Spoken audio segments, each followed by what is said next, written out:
Hey everyone, my name is Mike Andes. I'm the founder of Augusta Lawn Care. We have over 150 locations around the world, and we do over $50 million in annual revenue. Today, I'm sharing with you the secret that allowed us to be able to cut our churn in half in a matter of 3 weeks. And I'm going to be sharing actual examples of customer roadmaps that we've created recently and how you in your home service business can also make sure that you don't let customers leave. If you do a great job and you're responsive and customers know exactly what's happening at every single step of the journey and throughout their sales process, they won't want to leave. And so if you're in any sort of recurring business, that would be like janitorial, lawn care, pool cleaning, where you're going there every single week, or if you're in a reoccurring business, like that needs to be done every 4 or 5 or 10 years, where the customer can still come back to you, this is important. And that is like customers coming back to you over and over and over again and never wanting to leave is a very good thing. And yes, we are talking about customer roadmaps or customer journeys. Now, why should we have these? And I'm going to actually walk through mine in just a moment and explain exactly the steps that I've used. But what is a customer roadmap? What is a customer journey? Whatever you want to call this. First and foremost, it makes a visual representation of all the different touch points in the customer's life cycle, right from the time that they reach out to you to the time that they eventually leave, and everything in between, the good, the bad, and the ugly. And visualize the touch points. Is it weekly? Is it daily? Is it monthly? Is it quarterly? Is it annually? When are those things happening? The major thing, though, that a customer roadmap is built for is really making sure there's a process and a system to retain customers. Ultimately, if we can retain customers and they don't leave, we can increase the lifetime value of that customer. If I'm able to increase the lifetime value of the customer, it means that I can also afford to spend more to acquire said customer. For example, if I am able to make $1,000 per year from a customer and I keep them for an average 3 years, I would have a lifetime value, just use this example, of $3,000. Now, if someone else does a better job of customer service, a better job in terms of quality and communication with the customer, and they keep them for 5 years at the exact same price, their lifetime value for that customer would be $5,000. Now, who do you think is able to spend more on customer acquisition? The person that has the higher lifetime value. And that's where the old saying that says, you show me your margin, I'll show you my opportunity, is if there is a lot of profit being had, you can outspend other people on buying more customers.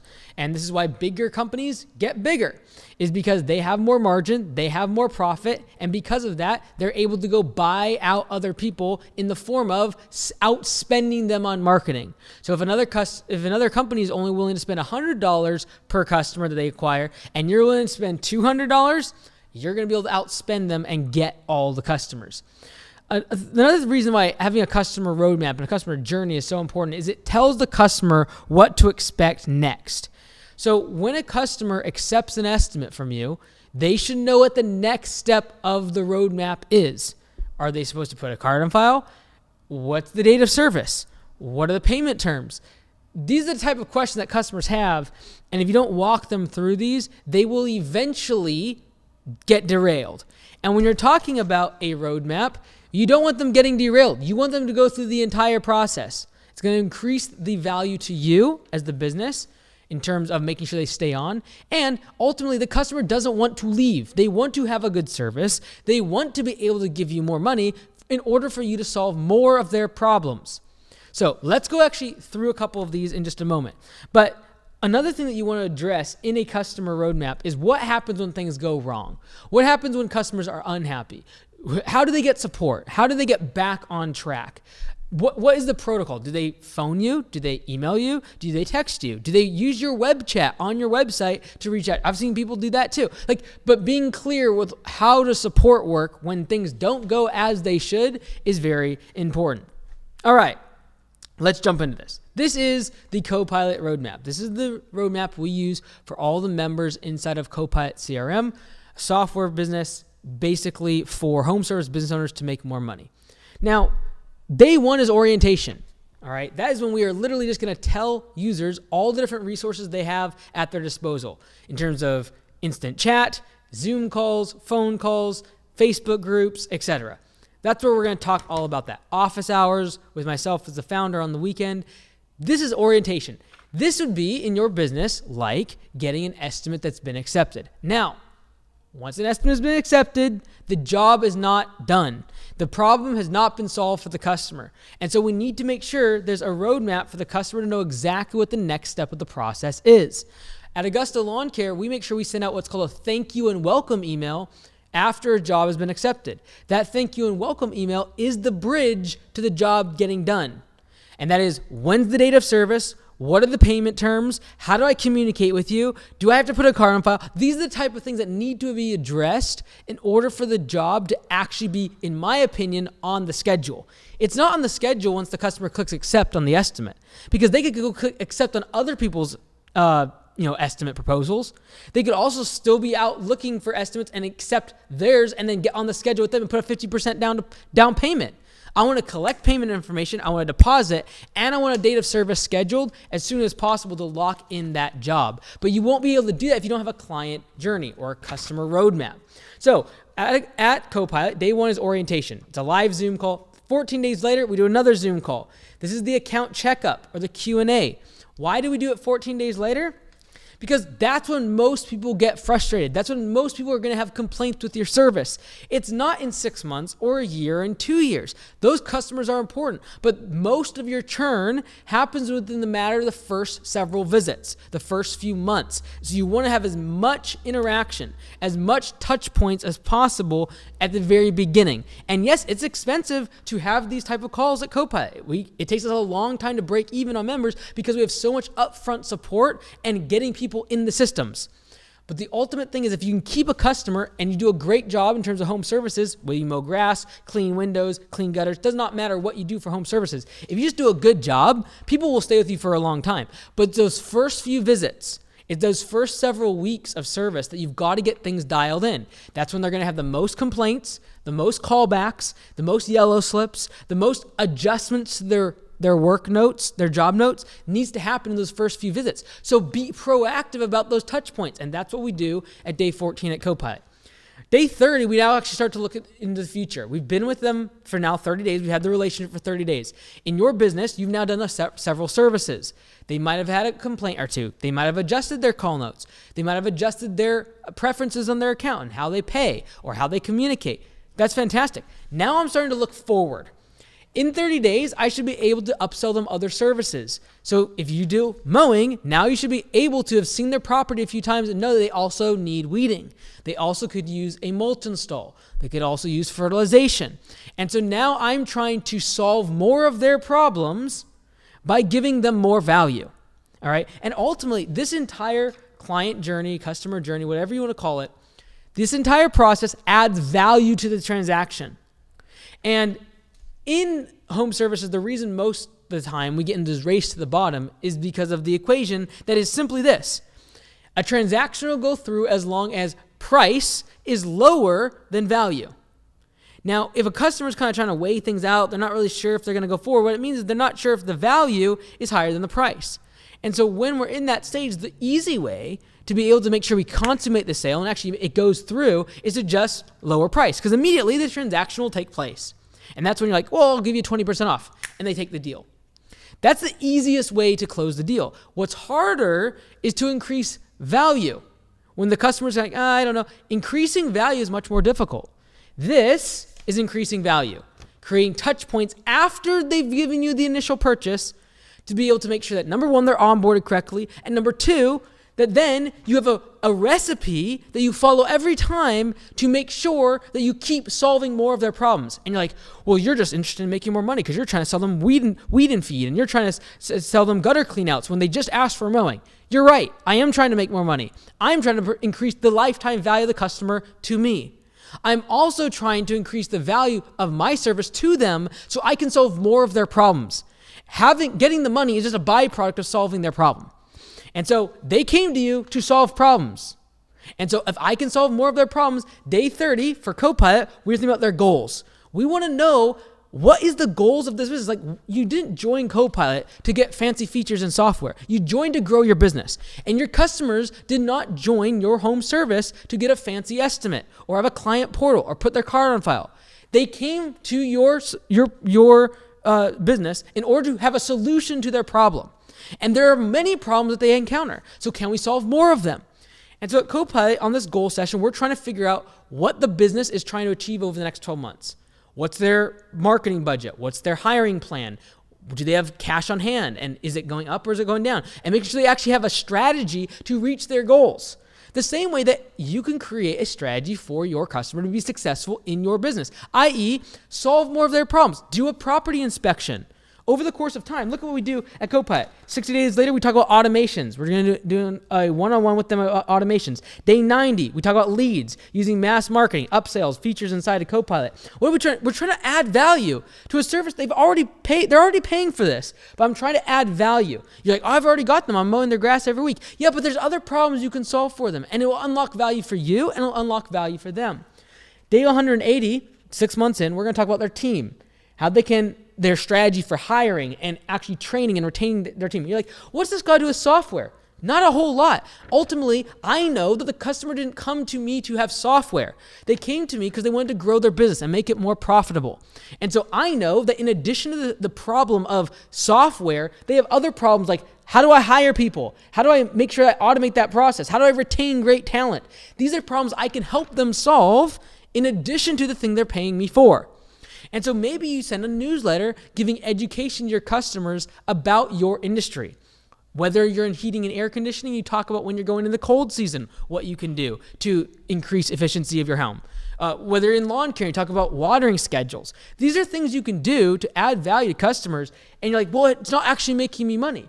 Well, it's improving this journey for the customer, and it's making sure they stay with you in the long term. At CoPilot, every single year, we have a business planning session where we're going to do a one-on-one Zoom call and actually go over with our users, like, what is the strategy for every quarter? What are you doing for marketing? Do you need to buy more trucks? Do you need to buy more equipment? How many people you're hiring? That's what we do at CoPilot. That's our customer success roadmap. Now, I'm going to go over the one we use for Augusta Lawn Care. This is the one we use for all of our owners inside of Augusta Nation and their general managers when they come here for training and they join Augusta Nation. And I'm going to use this as an example for you and your business. So the very first thing is they come here for training. When I say here, they literally come to this room for 4 solid days, and it's really concentrated and it's jam-packed. It's a ton of training in person. And they're going to learn all the systems that we talk about and we use at Augusta. Now, this is where, for your business, the equivalent of the customer starts the journey with you. And this is when you send them an email saying, welcome to the family, and like, you got their card and file and like, jobs on the schedule, let's go. That's not where the customer success journey ends. If we want them to actually succeed and solve more of their problems and offer more value to them and increase the lifetime value of that customer, we need to constantly stay in touch with them. We take for granted that recurring customers are going to keep coming back to us instead of constantly providing more value. Whether it be CoPilot, where members could leave at any time, or even inside of the franchise at Augusta Lawn Care. People can leave at any time. They're not tied to a 10-year contract that they can't leave. So they can leave if I don't provide value. So what am I going to do? I'm going to produce a value in the roadmap there ever so often and as frequently as possible, in as many ways as possible. I'm going to meet the customer where they're at. And so after training, that's not it. They're going to do onboarding for this next 6 weeks with their existing cohort. So the cohort of team that they come for training, all the owners and general managers that come for training, over the next 6 weeks, they're going to get on Zoom once a week with an owner success manager and actually make sure they go through the implementation of all the systems that they learned at training. Okay? This is the equivalent of you doing an account checkup as an account manager on your customers a month or 2 months into service. Like, what could we do better? Can you survey them? Where can you improve? If you survey your customers and ask for where you can improve, and then you fix every single problem that they come up with, you will come up with a much higher lifetime value of a customer because no one will want to leave a service that is constantly improving. If you look at all the callbacks and yellow slips that come into your business, if you just fix all of those, you'll keep customers longer. All right? So the first thing we do in the first 6 weeks is a weekly call. Why do we front load so much training? In person, on Zoom, we make sure that we keep all of the same group that comes to training on these onboarding calls. Why do we do that? It's because most of your customers are going to leave in the first few months. Most of your customers are going to have complaints, problems, obstacles, roadblocks in the first few weeks of implementation or in the first few weeks of becoming a customer inside of your business. And so I'm going to need to increase the frequency and the velocity of contact with them at that period of time. Once you have a customer set up for like mowing, for example, and you know what height deck they want, and that there's a little strip of grass back in the alleyway that sometimes we miss, and you put those in the job notes, and you've gotten all of the callbacks, and you figured out that they have a card on file now, and so they don't have to call in about their check that's overdue or whatever. Once you get all that out of the way, it's pretty smooth. But that's not the time to just step back and never address that account again. The account managers in any area of business that is constantly following up with existing customers will increase the retention, will also decrease the attrition, people leaving, and they will increase the customer satisfaction by constantly offering value to the customer. So what we do at Augusta Lawn Care is we have daily, monthly, quarterly, and annual support contact points. Again, the roadmap, we are simply mapping out and visualizing how do we support the customer every single step of their journey. So daily, we have what we call the 3M, or the Mike Minutes Mastermind, where there's going to be a Q&A directly with myself, and I answer every question that's submitted by an owner or a general manager, and they can submit at any time. We send out text messages to make sure they can be on it anytime. And a lot of them, like I think about 70 to 80% of them, every single day watch the Mike Minutes Mastermind. But some people don't want to. They're either too busy or they don't like that form of communication being live. So what do they want to do? They want something more like the monthly coaching calls, one-on-one with a coach, whether that be a peer, like an owner, or someone from corporate as a coach, to be able to do a one-on-one Zoom call or phone call and make sure you go know your metrics and actually make sure that you have a game plan for growing your business. And you're going to fill it out we have a separate dashboard online where we actually keep all your key performance metrics over the course of time so you can track it. And that's what a monthly coaching call is going to be for. Now, some people, even that they might not enjoy as much. So we have a quarterly roundtable, and that's on Zoom with all the other owners. And we all turn our cameras on, and we have a quarterly Zoom call. And so I'm going to update people daily. I'm going to update people monthly. I'm going to update people quarterly. And then we even have an annual conference just for Augusta Lawn Care. And you're like, what does this have to do with my business? Whether it be weekly newsletters, whether it be the ability to be able to keep in contact with your database and keep those leads warm.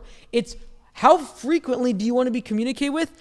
I'm not going to decide that for my customer. I'm going to provide as many possible ways of support and customer success as possible, and then they get to choose what's the way that they prefer. Some people want to watch every single Mike Minutes Mastermind every single day. The vast majority do. Others really value the coaching calls, and they'll prepare, and they'll have metrics and numbers and questions ready to go. Other people will wait. They want to in person and seeing eyeball to eyeball on Zoom. They want to ask me. Some people want to do it in person, so they'll come to the annual conference. And then there's another aspect as we go through this customer roadmap and this journey for Augusta Lawn Care is community. I wasn't actually thinking about doing this, but let me show you these. This is an example of what having community as part of your roadmap for your customers, what it produces. All right. This is in the past, 4 days. These two documents have been created from the community of Augusta Lawn Care. One is the general manager meeting sheet, where weekly you fill out the metrics for your general manager, and so they can stay on task with all the metrics they need to know. And that was sourced by an owner and then refined by corporate and the media team. All right. And another one was the Christmas lights terms of service, because we're going hardcore. AugustaLights.com. You can check it out. But this is the terms of service that now all of them can use as a PDF, edit it, and attach it to their estimate emails. Fantastic. That's what a community can do, is it can offer all the solutions you need to make your service better. Now, a community in your home service business could be a Facebook group for your members. It could simply be making it easier for them to be able to give you feedback on your client portal, from your website, like a web chat, through text, through email.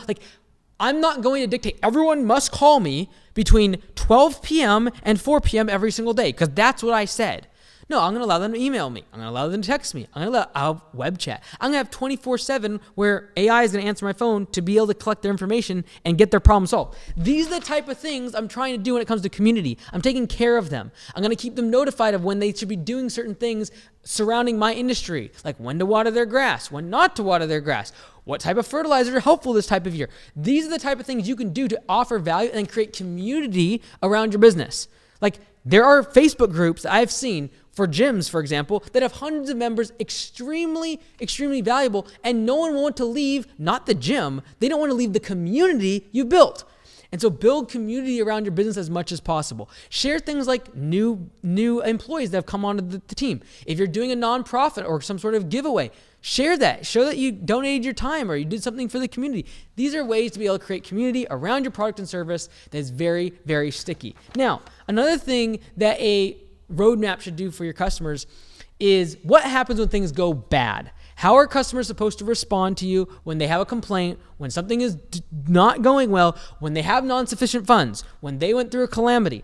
That's what we have at Augusta, what we call a state of emergency. It's a 6-week program where literally if someone's having like a brutal time financially or health, like they had a heart attack or their relationship went crazy and they just need help, like they can pull the ripcord, fill out the form, and get state of emergency declared. That's where for 6 weeks, Command Center is basically going to remotely manage and operate their location so that they can like chill out. And that usually we get in, we start raising prices, we reorganize their route, we optimize things, we get in touch with the team. But that is what happens if things go badly. And to date, anyone that's ever joined the state of emergency at Augusta, there's been several of them that have had to go through they've all come out the other end and have grown their businesses now or continue to be successful. That time, at point in time, most people would have closed their business down because of these catastrophic instances. The same way that in your business, most people would have left your business because you made a mistake, because this one thing went wrong, because you didn't do this correctly on their job site. But if you have an actual mechanism and a system for taking an unhappy customer and solving their problem, and you actually have a way of like, okay, if you're on the phone, you have up to $50 to solve any problem, and you don't need to get it authorized, just take care of the customer. That's your equivalent of your state of emergency. Save the customer.